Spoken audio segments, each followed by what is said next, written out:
Ça s'appelle Le Solitaire.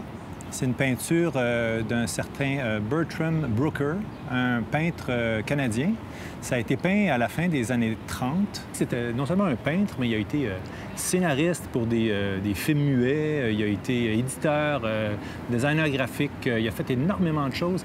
Ce qui fait que c'était vraiment un artiste qui avait un discours assez étayé. Ça synthétisait un petit peu une idéologie qui, à l'époque, avait cours.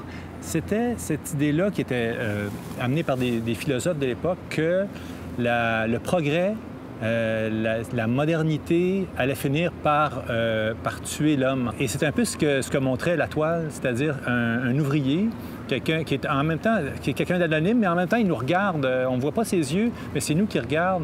C'est un peu le regard d'une génération d'exclus, des gens qui ont été oubliés par le progrès. Ça m'a inspiré le personnage du hobo.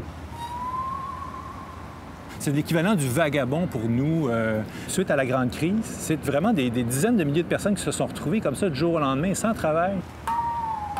Le hobo, en fait, est associé au chemin de fer parce que c'est à travers les lignes de ferroviaires qu'ils ont parcouru l'Amérique à la recherche de travail dans les villages, les villes industrielles, etc. Ils ont réussi, à travers tout ça, à établir un code. C'est presque des hiéroglyphes, là. C'est vraiment un système de communication d'une autre ère, mais qui était très, très efficace. Parce qu'il laissait, en fait, comme information aux autres robots qui allaient les suivre, ce qui les attendrait au bout du chemin.